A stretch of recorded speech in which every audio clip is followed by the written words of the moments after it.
Welcome back. Welcome to the part 15 of chapter 1. Part 14 में हमने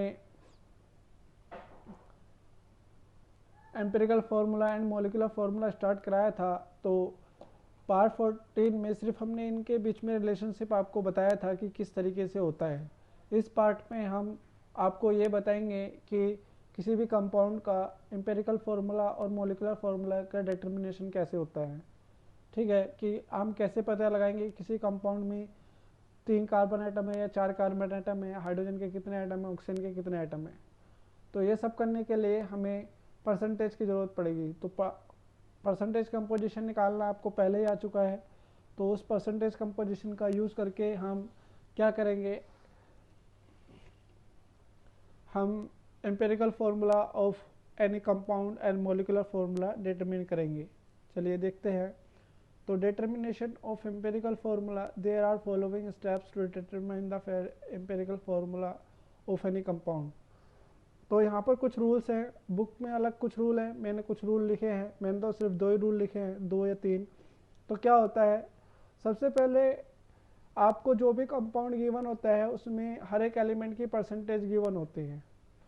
हर एक एलिमेंट की परसेंटेज को उसके एटॉमिक मास से डिवाइड करेंगे, you will get the number of moles. ठीक है, अब आप कहेंगे परसेंटेज से एटॉमिक मास को करेंगे तो परसेंटेज तो यूनिट लेस होती है, ऐसे कैसे। हम हर एक कंपाउंड का मास 100 ग्राम मान लेंगे, तो जो परसेंटेज है वो किस में बदल जाएगी, ग्राम में बदल जाएगी। ठीक है, तो यहाँ पर ये लिखा गया है कि जो परसेंटेज गिवन है हर एक एलिमेंट की, उसको उसके एटॉमिक मास से डिवाइड कीजिए and you will get the moles.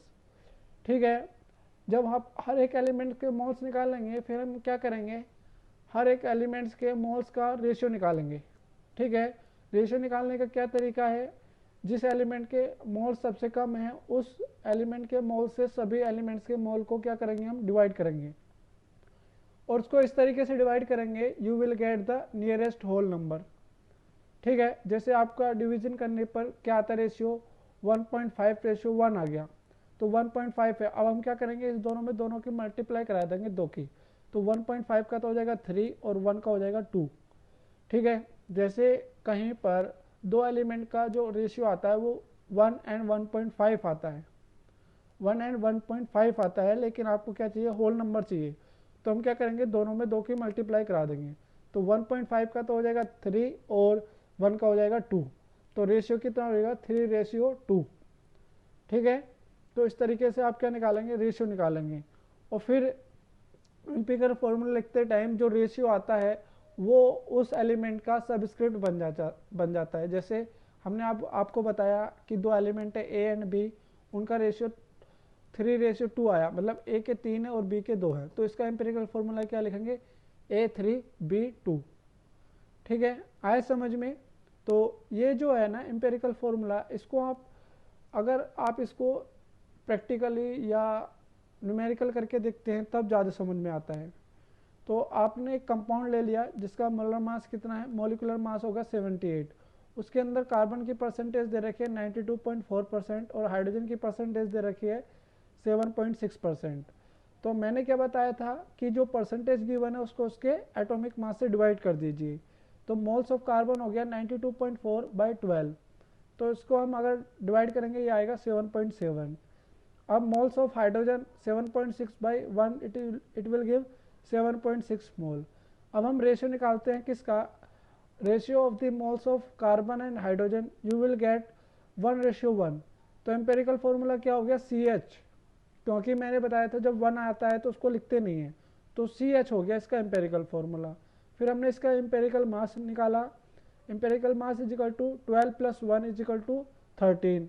अब आपके पास एक फॉर्मूला होता है n क्या है, एक whole number, n is equal to होता है molecular mass upon empirical mass.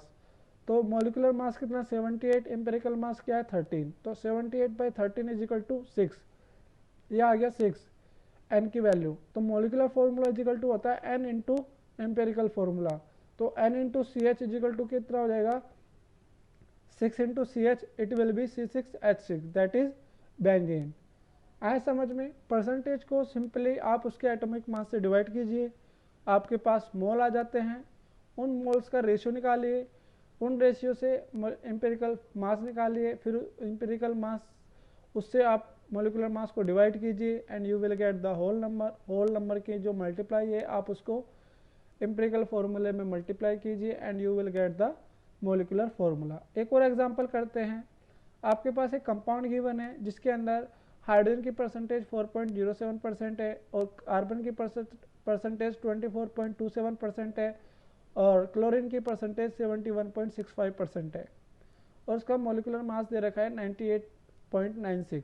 तो मोल्स ऑफ हाइड्रोजन हो गया 4.07 by 1 it is 4.07। Moles of carbon हो गया 22.27 इज इक्वल टू 2.025 हो गया और मोल्स ऑफ क्लोरीन हो गया 2.025। तो जब आप मोल रेशियो निकालते हैं कार्बन, हाइड्रोजन और क्लोरीन का, it is nearly equal to 1:2 ratio, मतलब कार्बन का एक एटम, हाइड्रोजन के 2 एटम और क्लोरीन का एक एटम। तो आपके पास एम्पेरिकल फॉर्मूला आता है CH2Cl2, क्योंकि C का एक है, H के 2 हैं तो CH2Cl हो गया। अब हम इसका एम्पेरिकल मास निकालेंगे। कार्बन का 12 हो गया प्लस 2 × 1, 2 का हाइड्रोजन के एटम है और 1 उसका एटॉमिक मास है, प्लस 35.5 तो ये आएगा 49.5। तो हम निकालेंगे n इज इक्वल टू क्या होता है, molecular mass upon empirical mass. तो मोलिकुलर मास आपको दे रखा था 98.96 अपॉन 49.5 नीचे ये, तो इसकी वैल्यू आ जाएगी 2। ठीक है, तो molecular formula is equal to क्या हो जाएगा, 2 × empirical formula 2 × CH2Cl2 and you will get C2H4Cl2। ठीक है, आगे समझ में। अब हम एक ऑर्गेनिक एसिड की बात करते हैं। अभी भी हम एग्जाम्पल ही कर रहे हैं। ठीक है, ये एग्जाम्पल बहुत इंपॉर्टेंट्स हैं।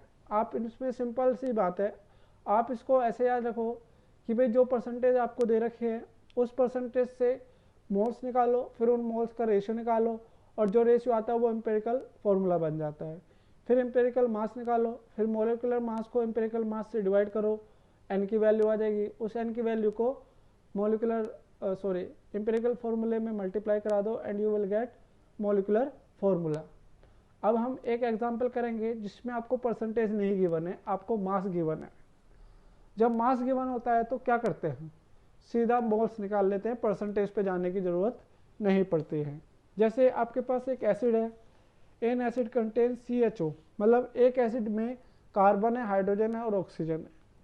फिर हमने उसको उस एसिड का 4.24 mg क्या किया, बर्न किया, तो आपको क्या मिलता है, 8.45 ग्राम CO2 मिलता है, 3.46 ग्राम mg में ये वाटर मिलता है। तो और उसका मोलिकुलर मास दे रखा है 88 ग्राम पर मोल। तो आपको उसका मोलिकुलर फार्मूला और मास परसेंटेज निकालनी है। बुक के अंदर थोड़ा अलग दे रखा है, उसमें पहले मास परसेंटेज निकाली है फिर मोलिकुलर फार्मूला, लेकिन हम इसको थोड़ा अलग तरीके से करते हैं। कैसे करेंगे, सबसे पहले आप किसका मास दे रखा है, CO2 का, तो कार्बन CO2 के मास में आप कार्बन का मास निकालो। कैसे निकालते हैं, पहले हमने कार्बन का मोलिकुलर मास निकाला, दैट इज 44 ग्राम पर मोल। तो अब आपको पता है कि 44 ग्राम में 12 ग्राम क्या है, कार्बन है। तो 8.45 ग्राम में कितना हो जाएगा, 12/44 into 8.45 and you will get 2.30 mg carbon, 2.30 milligram आ जाएगा। सिमिलरली आप हाइड्रोजन का मास निकालेंगे, ये आ जाएगा 2/8 into 3.46 is equal to 0.38 gram mg आ जाएगा हाइड्रोजन का मास। अब आपको ऑक्सीजन का भी तो मास निकालना है, क्योंकि कार्बन कंपाउंड के अंदर कार्बन भी है, हाइड्रोजन भी है और ऑक्सीजन भी है। तो कार्बन का मास आपने निकाल लिया 12/44 इंटू मास ऑफ CO2। उसी तरीके से आपने हाइड्रोजन का मास निकाल लिया 2/18 इंटू मास ऑफ वाटर। तो mass of oxygen is equal to क्या होता है, mass of compound minus combined mass of carbon and hydrogen. तो आपके पास कंपाउंड का मास कितना था 4.24 माइनस कार्बन का मास कितना है 2.30 प्लस 0.38, तो यह हो जाएगा 2.68। तो 4.24 में से 2.68 को माइनस करेंगे, यू विल गेट 1.56 mg। तो अब आपके पास mg में मास आ रहा है, कोई दिक्कत नहीं। जब mg को हम उसके एटॉमिक मास से डिवाइड करेंगे, यू विल गेट मिलीमोल। तो मोल्स ऑफ कार्बन कितना हो गया 2.30 divided by 12, it will give you 0.192 मोल, और मोल्स ऑफ वाटर हो गया 0.38, और मोल्स ऑफ ऑक्सीजन हो गया 0.0975। तो जब आप इन सब का रेशियो निकालेंगे तो यू विल गेट 2:4:1। कैसे निकाला? जो ऑक्सीजन के मोल्स हैं वो सबसे कम है, ठीक है। ऑक्सीजन के मोल सबसे कम हैं तो हम क्या करते हैं, ऑक्सीजन के मोल से सबको डिवाइड किया, ऑक्सीजन के मोल को ऑक्सीजन के मोल से डिवाइड किया तो 1 आया। अब ऑक्सीजन के मोल से हाइड्रोजन को डिवाइड करेंगे तो 4 आएगा, और ऑक्सीजन के मोल से कार्बन के मोल को डिवाइड करेंगे तो 2 आएगा। तो एम्पेरिकल इसका मोल रेशियो क्या हो जाएगा 2:4:1। तो इसका एम्पेरिकल फॉर्मूला आ जाएगा 2C2H4O।